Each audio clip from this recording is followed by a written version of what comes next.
When I used to preach in Christian churches, I always started a sermon with the prayer, "May the words of my mouth and the meditations of our hearts be acceptable in thy sight, O Lord, our strength and our Redeemer." I'm still comfortable with that prayer, but as a Buddhist, I would reframe it as, "May the words of my mouth and the meditations of our hearts be true and reflect the Buddha nature that is within all of us." Following up on the last two talks that I've given, which dealt with the current social and political climate in the country and in the world, the topic I wish to address this morning is actually two questions. What unites us? What divides us? If one follows the news at all today, and I know that all of us here do, it's abundantly clear that we're living in a time of tremendous social and political upheaval. Not just in this country, but throughout the world. If you look at the news abroad, authoritarianism, nationalistic right-wing ideologies are growing in strength everywhere, as seen in recent elections in Germany, in the Netherlands, in Austria, even in Sweden. And this suggests that a larger ideological gap is growing throughout the Western world between what we would call conservatives and progressives, everywhere. And if we just look at this country alone, I think many of us would agree with what has often been said, that there is greater divisiveness within our country right now than there has been perhaps at any time since the Civil War. Tremendous divide. This divisiveness is driven by anger, bitterness, and increasing violence, as we saw in Charlottesville a few months ago, and as we seem to see almost every day in increasing acts of gun violence and terrorism. And I think because of this, many people are anxious, confused, frightened, and perhaps discouraged by the prospect that the situation doesn't seem likely to change anytime soon. So what I'd like to explore with you a bit this morning is, what is this divisiveness all about? What feeds it? And what, if anything, can we do to help offset it and to work toward promoting greater unity, less divisiveness? As I said in one of my previous talks, and we've heard from many of the media pundits, there are all kinds of sociological factors that contribute to the divisiveness in this country, and perhaps near the top of the list, which has been pointed out a lot, is that there is a working class who have been economically deprived and have felt overlooked by those in power in Washington, and feel bitter and angry about that. They feel that the establishment has abandoned them, and largely it has. And so they have felt drawn to leaders like Donald Trump, who thumbs his nose at Washington elite and follows his own path. And you can see similar situations playing out in a lot of Western European countries. Those who have been in power here in the last couple of decades have, I think, clearly been short-sighted in overlooking the needs of many in the population. And those people are understandably upset and angry. And those of us who call ourselves progressives, I think we've often shared in this short-sightedness, and we shouldn't be surprised that many in the working class designate us among those whom they would call the enemy elite. But in my opinion, this is really only one part of the picture. It's only one part of the analysis of why we have this hostile polarization. I think another aspect of it, which is equally important and often overlooked, is the psychological aspect. The group psychology that is at work among both conservatives and progressives. I would suggest that a psychological understanding of the situation shows us that the basic cohesiveness that is seen by either side in their understanding of what unites them is often based on a basic, fundamental misunderstanding of what unity is, or what it should be. And I think we can see this if we look back a year ago at the presidential election. While both Democrats and Republicans had some positive agendas that they promoted and that promoted their voting, polls showed that unity, that many, if not most, on both sides, felt united by what they were voting against, almost more than what they were voting for. Donald Trump for many Democrats, Hillary Clinton and the swamp in Washington for many Republicans. Many felt united much more by what they opposed than by what they affirmed. And I would suggest that this kind of negative cohesiveness reflects and promotes further divisiveness. It's based on an assumption that our sense, whoever the we may be, our sense of goodness or validation comes largely from the evil or badness that we see in those whom we oppose. And it is this distorted and I think dangerous sense of unity against the enemy that lies, I think, beneath, ultimately, most sexism, racism, and bigotry. It's driven by the belief that we, you can fill in the blanks who the we are one, we are united because we are better than them, which you can fill in the blanks, who are seen as inferior because they're not like us. They're different, and that makes them less worthy. And it's this kind of assertion that I think historically has pitted race against race, religion against religion, gender against gender. It's pretty clear to me, and I'm guessing that it is to you too, that this kind of attitude, I think, is largely a psychological defense that is driven by feelings of insecurity, inferiority, not being good enough. And here's where I think, and forgive me for being repetitive here because I have said this a few times before in Dharma talks, but I think it's worth repeating. I think that C.G. Joong, the Swiss psychoanalyst, has been very helpful and was very insightful when he spoke about the shadow side of the human psyche. Jung suggested that within each of us there's a mix of good and evil, light and shadow. Now, understandably, we do not want to acknowledge the darker shadow side of our character. Nobody does, so we repress it. And if that were the end of the story, it wouldn't be so bad. But as Jung pointed out, what we do then is that we project what we have repressed. So we look for scapegoats onto whom we can project those traits that we can't accept in ourselves. We make them the bad ones, the enemy. And we often make the terrible mistake of buying into the illusion that we are the good ones and those whom we brand as enemies are the personification of evil. And if we could rid the world of them, everything would be just fine. Now, this is a relatively simple concept, but the way it plays out is anything but simple. For one thing, we don't pick just anyone on whom to project our shadow side. Our psyches are clever. We tend to pick those who personify just enough of our own weaknesses to validate our perception, to validate our projections. And when we do it, we then see it as an expression of unity, a proof that we, again fill in the blanks, whites, males, Christians, Democrats, Republicans, are a united front against the inferiority of African Americans, Native Americans, females, Muslims, Republicans, Democrats, etc. And it is this fallacious and dangerous projection that feeds our prejudices and leads, I think, to divisiveness, oppression, and ultimately to the wars and violence that we see in our world.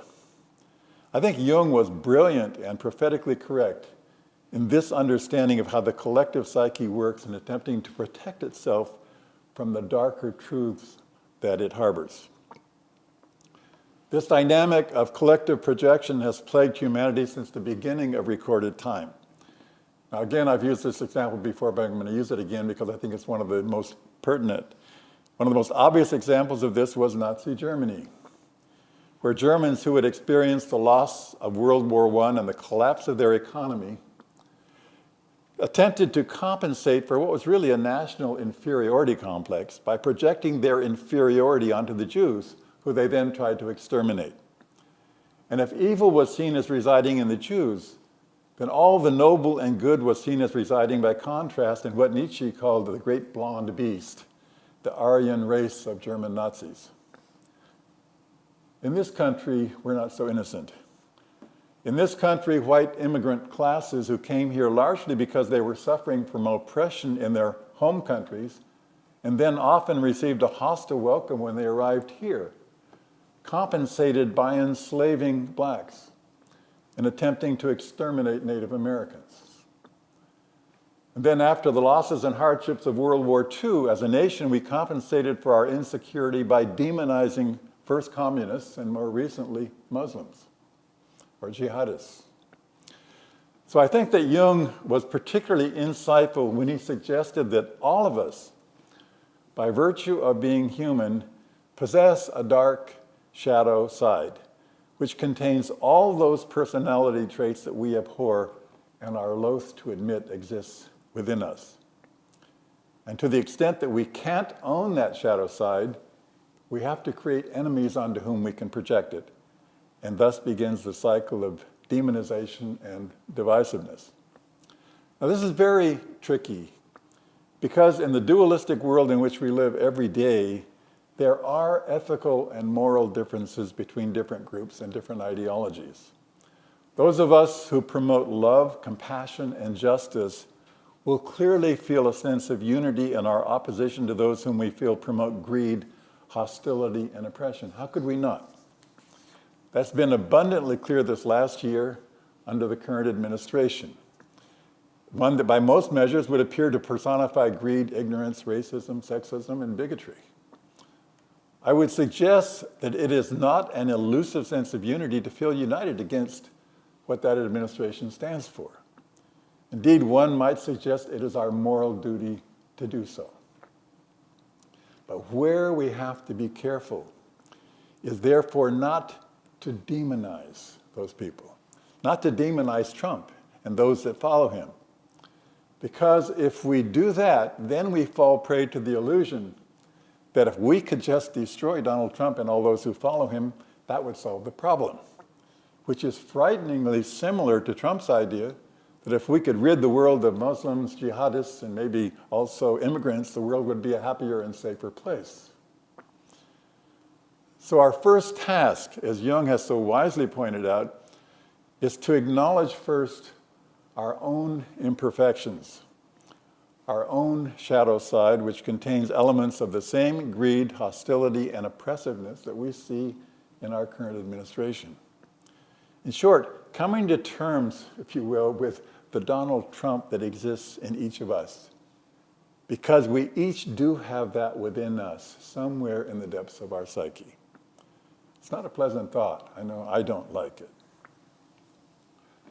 One of the central teachings of Christianity is Jesus' words, love your enemies and pray for those that persecute you. I don't think there can be any more difficult thing in the world than this, right? Especially right now, today. It sounds like capitulation, but I don't think that that's what Jesus was suggesting. He doesn't say agree with everything your enemies say or do, however unjust or abusive it may be. What he is saying, I think, is that we need to see those whom we brand as enemies first and foremost as human beings like us. And when we can do that, then we can hope to enter into dialogue with them and to appeal to the best in the humanity that they share with us. But for this to happen, we first have to acknowledge and face the inner shadow that we share. And this, I think, has to be one of the most difficult and painful tasks demanded of us. And it's certainly understandable that none of us really want to undertake that task. Nobody wants to face their own shadow because it tends to lead to feelings of shame, guilt, and even dirtiness. So what can we do about that? I think that here is where a universal view beyond the self and the individual ego can come to our aid. The realization that none of us is uniquely bad. We're not uniquely good, but we're also not uniquely bad. If it's awful to acknowledge that I have a potential abuser or criminal somewhere within my psyche, which I doubtless do, it's helpful for me to realize that you do too, and you, and you, and you. We all have our own piece of the collective shadow. In the words of the great psychologist Harry Stack Sullivan, we are all more human than otherwise. And that includes all human traits, the bad along with the good. I think this kind of awareness, which is difficult to come to, is achieved through honest, deeply honest introspection. Sometimes that can be facilitated by the process of counseling or psychotherapy, which is one of the reasons that I chose the profession that I'm in. But it also can come through spiritual discipline, through a spiritual practice of meditation and self-reflection that helps us to look inward with compassion and empathy. But that includes an empathy and compassion for those parts of ourselves that we don't like, the parts of ourselves, the shadow part that we would like to disown. And it's that kind of insight that I think can really unite us. Because it's an awareness that at the deepest level, we are all the same. All of us. We're brothers and sisters not because we share a common skin color, a common religion, a common political ideology, or especially a common enemy. But because we know that at the deepest level, those things don't define us. What does define us is a kind of totality, what Joong called the self with a capital S, that contains good and evil, and because it contains both, it transcends both. I think this is essentially what the second Won Buddhist Grand Master, one of my favorites, Chong San, called a vital force. He described this beautifully in the following words when he was discussing the ethics of threefold unity. If we are to achieve unity, Chong San said, we first must realize the principle that all sentient beings are essentially interconnected by a single vital force. And we should thereby establish within our own minds the great spirit that views all humans and sentient beings as one. He goes on to say, in this world there are many nationalities, and within the same nationality, various clans. However, if one closely examines their source, their fundamental energies are all interconnected as a single vital force. In that realm where heaven and earth are one's parents and the universe one's home, all human beings are one's siblings, essentially interconnected by a single vital force. Ultimately, I think the vision that Chong San is describing would cut across all lines, including ethnic divisions, political parties, socioeconomic class, or status. And I think as Buddhists, all of us here would probably doubtless affirm that vision. But putting it into practice is difficult, especially when confronted with the kinds of divisions that we see in the world today.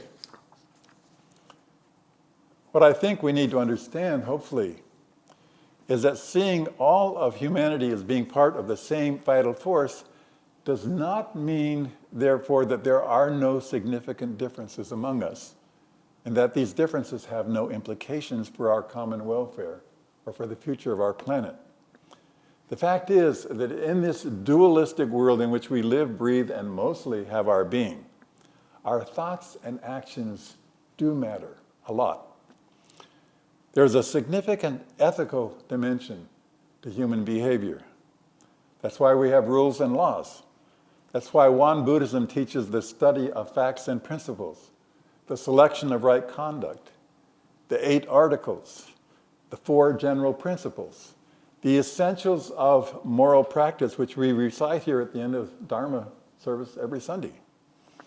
These are all guides toward living the best lives that we can live in a world that is marked by hostility as well as love, by greed as well as generosity, by evil as well as good.